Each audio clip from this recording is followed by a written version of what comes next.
आप देख रहे हैं न्यूज़ 9 भारत, रखिए आपको सबसे आगे।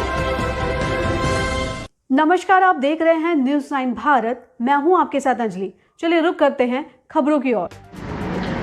आज आजमगढ़ के डॉक्टर भीमराव अंबेडकर पार्क कलेक्ट्री कचहरी आजमगढ़ पर राष्ट्रीय लोक जनशक्ति पार्टी के नेतृत्व में गरीबों, वंचितों, शोषितों, कमजोर वर्गों के मसीहा, देश के दूसरे अंबेडकर, भारत के गौरवशाली नेता, ओजस्वी, तेजस्वी, कर्तव्य निष्ठा प्रति समर्पित रहने वाले, देश के कैबिनेट मंत्री रहे एवं 2 बार पद्म भूषण से सम्मानित जन जन के नायक स्वर्गीय रामविलास पासवान का 80वीं जयंती जन क्रांति दिवस के रूप में मनाया गया।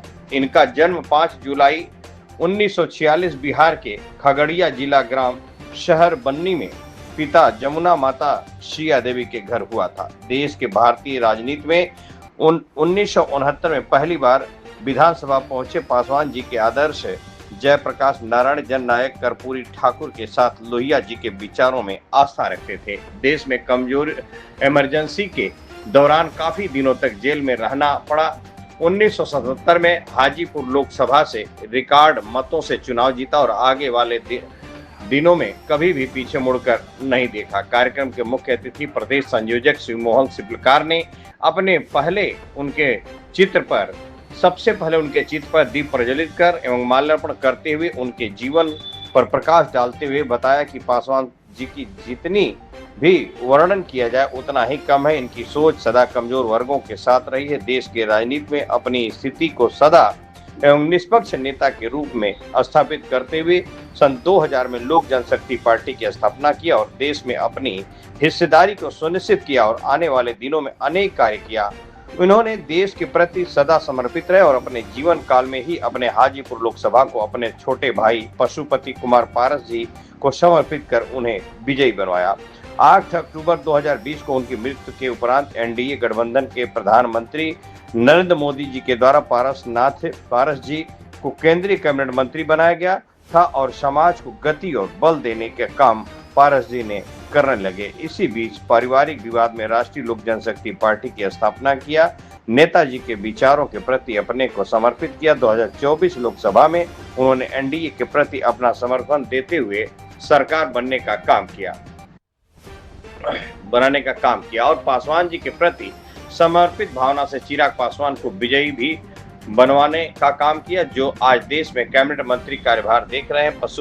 परंतु भारतीय जनता पार्टी द्वारा जो राष्ट्रीय लोक जनशक्ति पार्टी के साथ छलियां का काम किया गया है वही शर्मसार करने वाली है। भारत गणराज्य के महामहिम राष्ट्रपति जी एवं माननीय प्रधानमंत्री जी से पार्टी 7 सूत्री मांग किया है, जिसमें प्रमुख मांगे स्वर्गीय पासवान भारत रत्न एवं लोकसभा में प्रतिमा स्थापना, भारतीय टिकट पासवान के नाम से जारी देश के शिक्षा पाठ्यक्रमों में नाम शामिल कर समेत आदि मांग किया गया है, ताकि ऐसे समर्पित देश के नायक को सम्मान मिले, उनके चाहने वालों के दिलों में सरकार के प्रति विश्वास पैदा हो सके। कार्यक्रम के दौरान मऊ जनपद से चलकर आए वीरेंद्र पासवान अपने सैकड़ों समर्थकों के साथ पार्टी में आस्था रखते हुए पार्टी की सदस्यता ग्रहण किया। इसी अवसर पर विधानसभा मोहम्मदाबाद गोहाना का प्रभारी बनाया गया।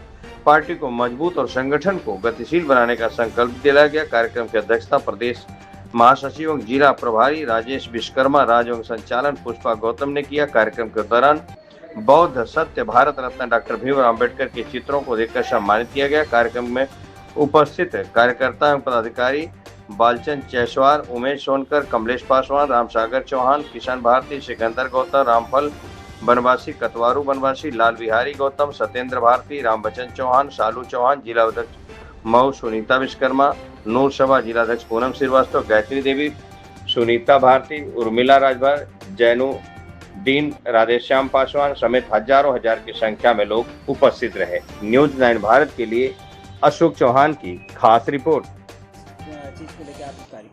आज का कार्यक्रम देश के उस महानायक का है जो देश के दूसरे अंबेडकर के रूप में जाने जाते हैं।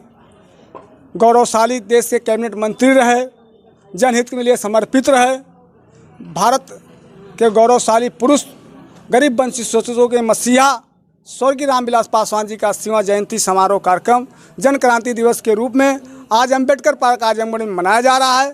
प्रत्येक जिलों में मन रहा है, देश प्रदेश में मन रहा है, हर्षोल्लास के साथ मना। इसी अवसर पर हमारे बीच में मऊ जनपद से वीरेंद्र पासवान जी जो है हमारे बीच में पार्टी की सदस्यता ग्रहण किया है और उनको हमने मऊ जनपद का विधानसभा जो क्षेत्र मोहम्मदाबाद है उसका हमने विधानसभा इनको प्रभारी बनाया है।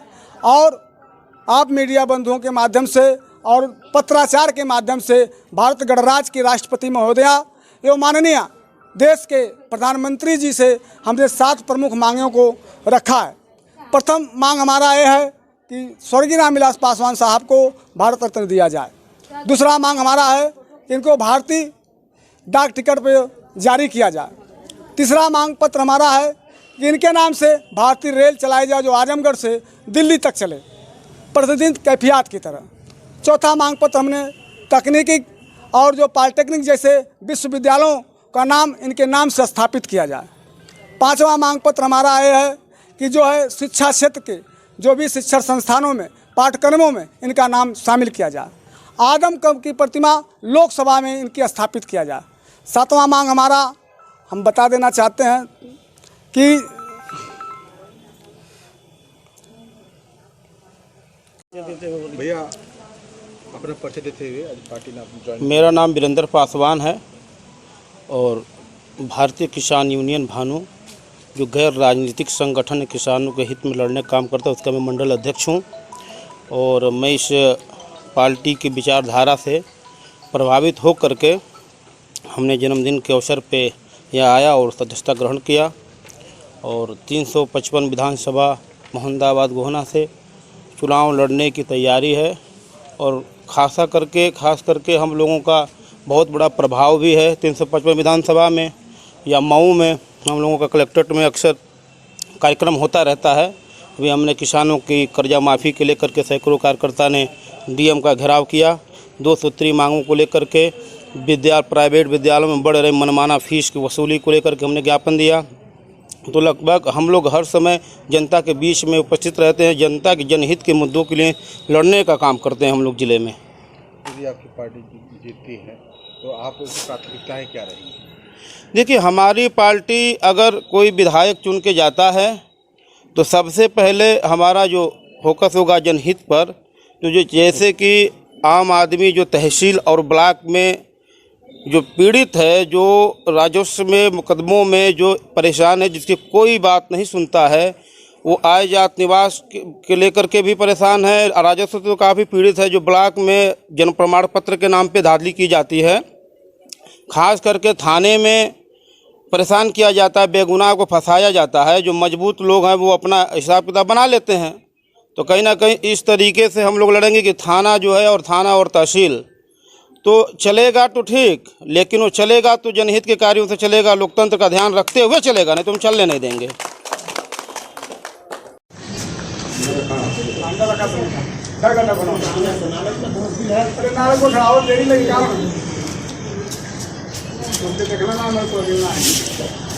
यहाँ खबरों का सिलसिला कभी नहीं थमता। सिर्फ और सिर्फ बने रहिए न्यूज़ 9 भारत पर। अब चाहूंगा इजाजत। नमस्कार।